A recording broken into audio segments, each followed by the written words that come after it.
Hello again. Hello. Today we will talk about Daniel's timeline, and how I believe it will play out. Before anyone says something, I agree. I could be wrong. It wouldn't be the first time someone was wrong regarding this subject. But still, I feel I need to share it with you all, so you might pray on it, and I suppose time will tell.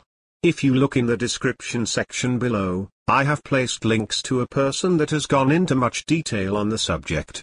Even though I personally don't necessarily agree with everything he says, I did come up with similar dates as he did, and frankly the links below save me a lot of hours working on this video.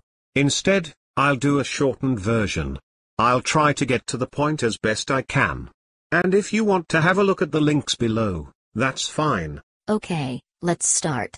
What no man knows the day or hour really means. I have gone over this in my video on Feast of Trumpets, but let's recap. Many Christians have come to believe that no man knows the day or the hour regarding any prophetic event in the future. They believe that we are not supposed to understand prophecy until after it happens. Believing this makes about 25% of the Bible a waste of printed paper. It makes no sense that so much of the Bible is prophecy, yet we aren't meant to know. So true. They therefore believe that studying prophecy is a waste of time and tend to stay away from it. In other words, Christians generally understand that when Christ said, "No man knows the day or the hour," it was meant to discourage us from trying to know anything about the future. This belief, and not keeping or understanding the holy days, is why Christians have little understanding of Yahweh's prophetic plan. So why do church leaders teach that we are not meant to know? Well, one reason would be if they did, how long would it be before the congregation starts putting their hands out for help? In other words, there is no money in it for them. Yes. A lot of us know churches don't like giving up their money, or doing anything that will actually help a person. They are quick to offer prayers.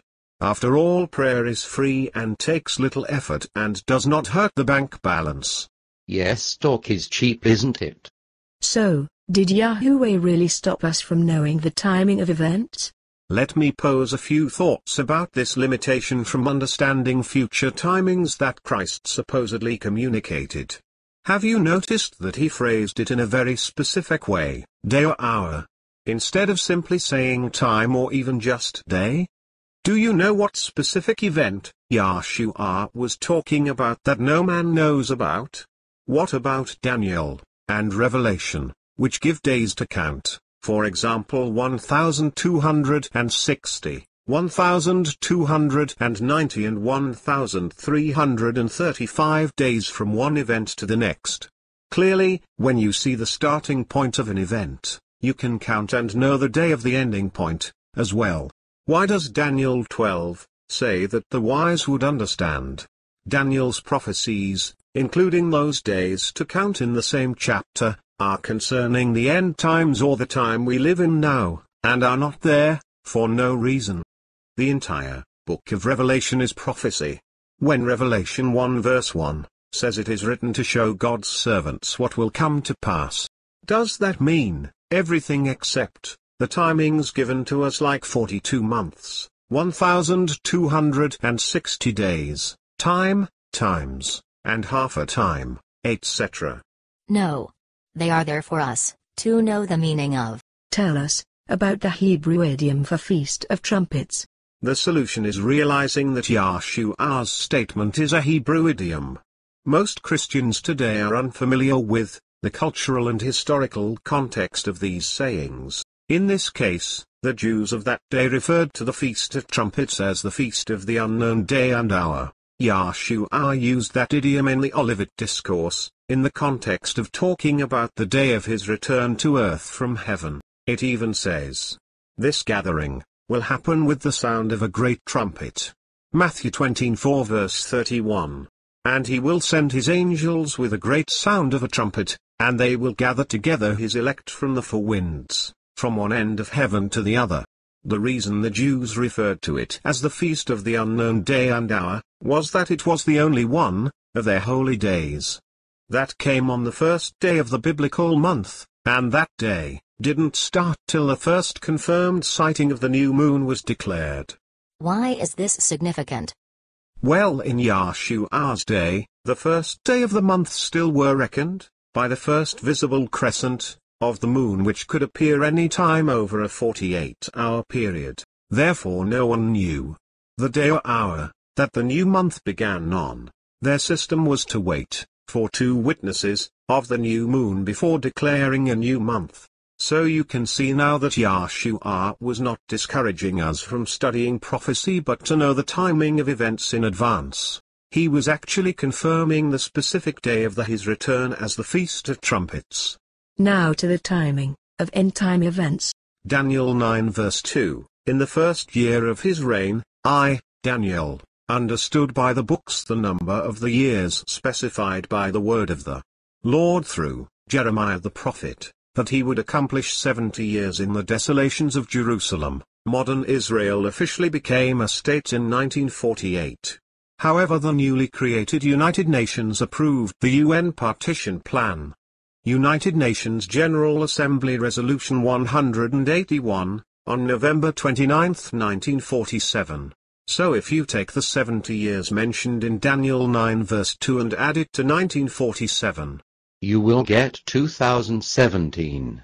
Most people that study Bible prophecy will know that there are reoccurring patterns all through the Bible.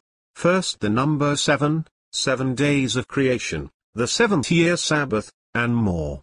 The second number is 12 tribes, 12 gates, and so on. There is also a recurring pattern of 19 years. Every 19 years, you will find events that profoundly changed the course of the world or church. Now I have to cover a very important point that many overlook, so that you will understand. Let me use this example. When the baby is born, it's 0 years old. For the first 12 months, we say the baby is in its first year, but not a year old. Once the baby has its first birthday, the baby is now 1 year old, and every moment after that, the baby is in its second year of life, but not 2 years old yet. Likewise, when a child turns 18, then 18 years have passed, and every day after that the child is in its 19th year. Therefore, the mistake people make when counting the 19-year cycle is that they count 19, and then look forward to see what will happen that year. But in fact are looking into the 20th year. So if you count in 18 years, look forward so that you are looking into the 19th year. The same goes for the 70 years in Daniel 9 verse 2. So when we say 2017, we mean sometime between 2016 and 2017, as that is the 70th year. So if we take a calculator, and delegate 0, as the starting year of Yahweh's New Testament plan, or when Christ was born, then add 7 plus 7 over and over, you will find it will fall on 2016. Do the same with 12 and then with 18, they all fall on 2016. So if YAHUSHUA returns on the Feast of Trumpets, or feast that no man knows the day and hour of, the year must be 2016 on the 3rd of October.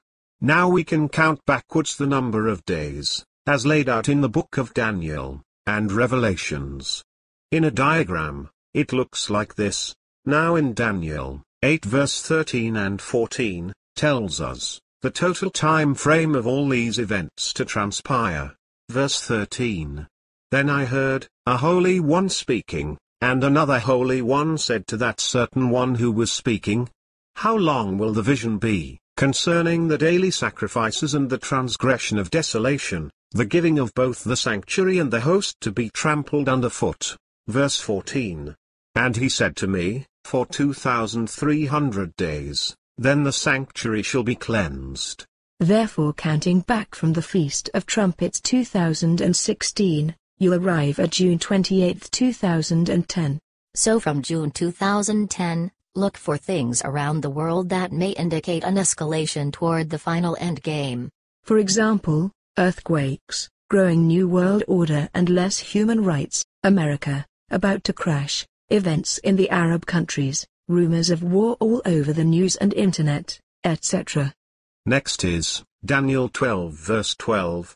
Blessed is he who waits, and comes to the 1335 days. This falls on the 9th of February 2013, it's a Sabbath, and when the rebuilding of the temple comes to an end, if you count backwards 70 weeks or 70 Sabbaths, you'll find it falls on the 15th of October 2011, that is a Sabbath and the Feast of Tabernacles. This date indicates when the call to rebuild the temple will be heard. Something will happen to make modern Israel, which is really Judea, to start building. It may be just a simple announcement, and the building starts soon after. However, Tabernacles marks the starting point. Interesting that the rebuilding of Yahweh's house starts during this feast. The original tabernacle was a tent-like structure and the first temple of God. Daniel 9 verse 23 through 27. Notice we are told to understand the vision. That's the same as knowing prophecy. Yet many believe we are not meant to. Verse 23. At the beginning of your supplications the command went out, and I have come to tell you, for you are greatly beloved. Therefore consider the matter, and understand the vision. Next, the Jews of modern Israel are given 70 weeks. To 1. Build the temple and dedicate it to God. But also to turn from sin and recognize Christ as the Messiah. Verse 24. 70 weeks are determined for your people and for your holy city, to finish the transgression, to make an end of sins, to make reconciliation for iniquity, to bring in everlasting righteousness, to seal up vision and prophecy, and to anoint the most holy. At 62 weeks, the beast armies will start to ready itself to invade Israel. Verse 25. Know therefore and understand, that from the going forth of the command to restore and build Jerusalem, until Messiah the Prince, there shall be 7 weeks and 62 weeks, the street shall be built again, and the wall, even in troublesome times. Verse 26. And after the 62 weeks, Messiah shall be cut off, but not for himself, and the people of the prince who is to come shall destroy the city and the sanctuary. The end of it shall be with a flood, until the end of the war desolations are determined. The daily sacrifices will start but stopped after 3 days or the middle of the week. Verse 27. Then he shall confirm a covenant, with many for 1 week, but in the middle of the week he shall bring an end to sacrifice and offering. And on the wing of abominations shall be one who makes desolate, even until the consummation, which is determined, is poured out on the desolate. The next number we have is found in Daniel 12 verse 11. Daniel 12 verse 11. And from the time that the daily sacrifice is taken away, and the abomination of desolation is set up, there shall be 1290 days. Again, if you count backward from the Feast of Trumpets 2016, you'll arrive at the 25th of March 2013. This is when the abomination of desolation is set up and involves the daily sacrifices. Notice also that it falls on the Passover and week of unleavened bread.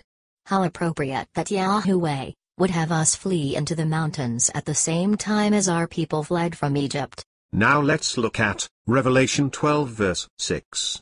Then the woman fled into the wilderness, where she has a place prepared by Yahweh, that they should feed her there 1260 days. This is the day. The called out ones have to be in the place of safety that is found somewhere in the wilderness, and it falls on the date 23rd of April 2013.